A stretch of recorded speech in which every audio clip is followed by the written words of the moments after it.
Hi, I'm Bryn, and this is Caro, and today we're talking about Butch, Femme. Mostly because Bryn has a lot of straight friends who want to know what's up with that. Yep, they're very confused. They find it very, very confusing. I mean, and I do too. I think most people do. Also, I feel like this is like everyone's question about like queer ladies. Behind how does lesbian sex work, this is the second most frequently asked question. But I think they're like tied up with each other. Because people have this like true. gendered assumption of People like... are like, who tops? Who bottoms? Who's the man? What? Yeah. Who's the man? Yeah, because that's what everyone knows about gay boy sex, is there's a top and there's a bottom. Right. And with lesbians, everyone's just like, what? Do they cuddle? Do they fuck? Do they talk about their feelings? Everyone scissoring. Not a thing. Sometimes a thing. Yeah. Anyway. Where were we? Oh, right. People are confused by lesbian sex. People are confused by the fact that lesbian couples don't include a man. And that, like, people's conceptions of lesbian relationships is very Butch Femme. And the whole concept of Butch Femme has this incredibly problematic... all of these incredibly problematic associations. I think because it's become... For some people. We're not saying Butch Femme is problematic. Oh, no, absolutely not. But I think because it's become such a part of straight lore about queer women that there is this kind of... At least I have connotations with it that are really tied up in straight people, like... expecting lesbian relationships to conform. Really like gender equality. Doing that queer relationships conform to a heteronormative model, and you know, and like I understand how like Butch Femme and like engaging with like the Butch Femme dichotomy can be really transgressive, and like I get that, but. It's not your thing. It's not my thing. It's really not Bryn's thing. We have lots of, like, late-night summer conversations about this. But it is your thing. A little Sometimes. bit. Yeah. So talk about that. I think we should maybe talk about, like, the history of it a little bit. Okay. Like... Go ahead. Because I feel like it's really confusing for people that, like, Butch Femme has had, like, multiple sort of, like, waves. People have really different ideas of what Butch and Femme means. So, like, okay, for example, I, like, have for, like, a while identified, like, with the term femme as a femme, whatever, I'm into it.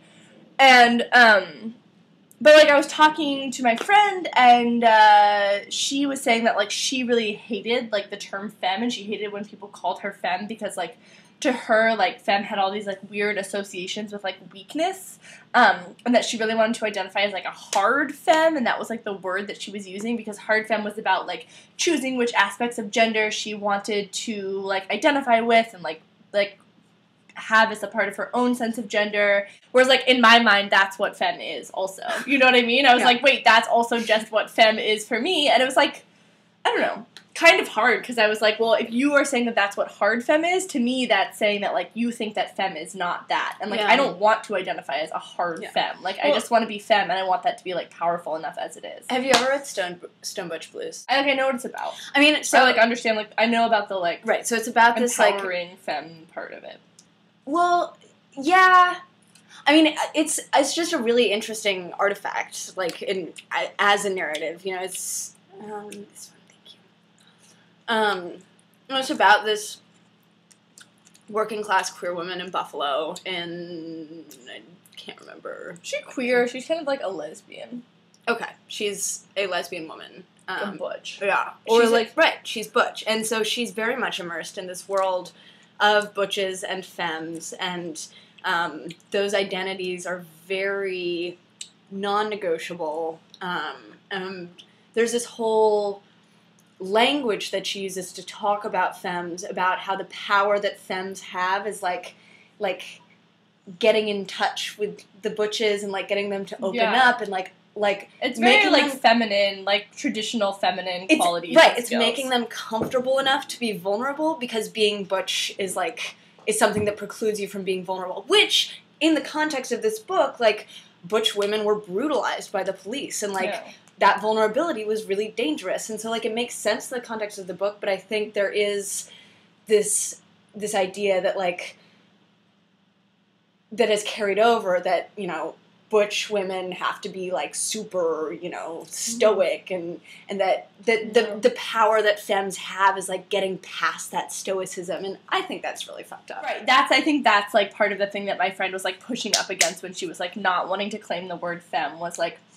you know what I mean? Like, yeah, like, I like being treated in a certain way by, like, butch women or, like, men in my life, but, like, I don't want to, like, claim ownership to, like, being weak or, like, being, like, the vulnerable one, and, like, I want to be able to sort of, like, pick and choose which of these work for me. Yeah. So what about you? What does it mean, like, when are the moments when you, like, really feel like femme? Okay.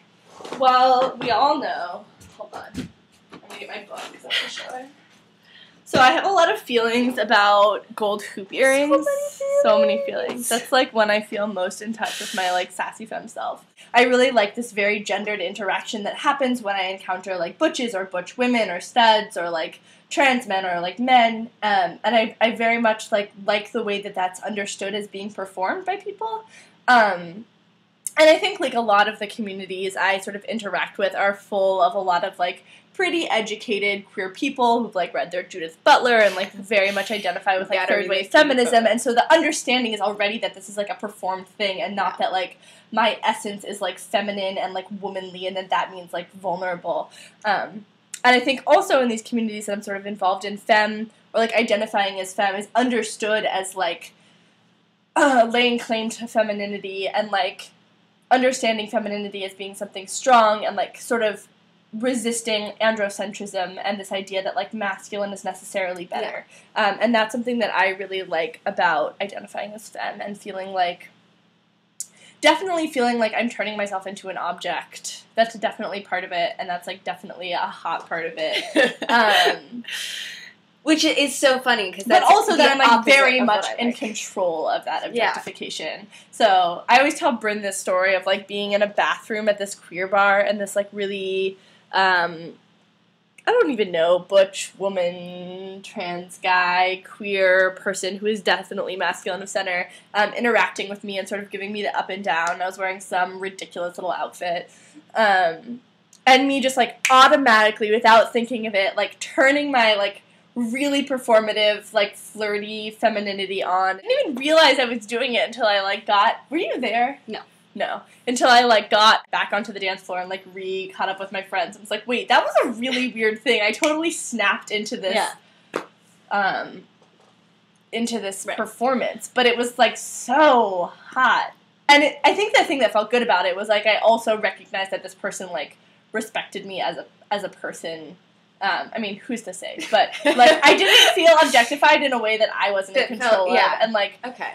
Yeah. But see, I think the thing I struggle with is if I were in the same situation and I were in the bathroom, I were dressed in some ridiculous outfit. I mean, like, I am feminine of center. Like, in general, I mean, I'm wearing, like, my, like, undershirt and sports bra right now. But in general, like, I err on the side of dressing in a gender normative way. But I think if I were in that situation and, you know, made eye contact through the mirror, my last response would be to, like, snap into, like, flirty femme mode. And so it's weird for me to not be butch, but also not be comfortable accessing that performative femme. Yeah, or just, like, choosing to exist sort of, like, outside that, like, very performed dynamic. Well, I think that you also sort of project your, like, non-desire to be in that, like, butch femme dynamic in, like, a lot of ways. Because, like, a lot of times Bryn and I will go out to parties together, and I think it's, like, very obviously that while we both dress in, like, a sort of, like, normatively feminine way, that it's, like, we understand and embody our femininity in, like, very different ways. And, like, we definitely I feel like we do a good job of, like, signaling to people, like, how we want to be interacting with. I think we get hit on by the people that you want to get hit on by, and I get hit on by the people I get hit on by. We definitely get different types of attention. Well, and that's the other thing. Most of my friends are straight, and, like, that's just ends up being the way it is, but that very much affects the kind of feedback I get about my appearance, and, like... Oh, yeah. Like, I think part of the reason you should explain what you mean by that. About the feedback. Oh, okay. Well, right. So, like, when so as an example, there was one time when I was wearing, like, my flannel shirt and, like, these jeans and, like... Oh, I remember. I remember. I like it when Bryn dresses little Butch. Gets me excited. And so I walked into the library and, Caroline was just like, girl, like, I'm into it. Yeah.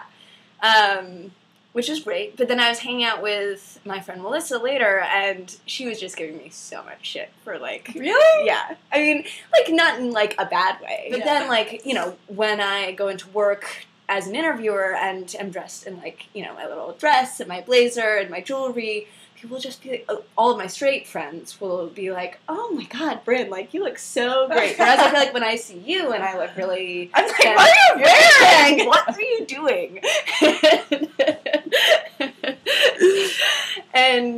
And so, I mean, obviously I have, like, some people to counter in both directions. But because I do have so many straight friends, and especially like straight female friends, most of the positive feedback I get about the way I look is when I am dressed. It's so funny because I feel like I get such, like, way more feedback, even from my, like, straight friends or, like, erotically heterosexual friends when I dress, like... I don't even know how to, like, describe it, but, like, sort of, like, boyish. Like, definitely still femme, because I'm definitely, like, I don't know. But, like, when I look like, like a 12-year-old boy, and I wear my little, like, cut-off shirts and sports bras and my baseball caps, and, like, that's when my, like, straight girl friends, like, fawn over me, as opposed to, like, treating me as their, like, queer. Like, when I dress really femme, there's no, like, I don't even know. That's weird. It's weird? Yeah. Oh, like yeah, it is weird. Yeah, it's totally weird. But interesting.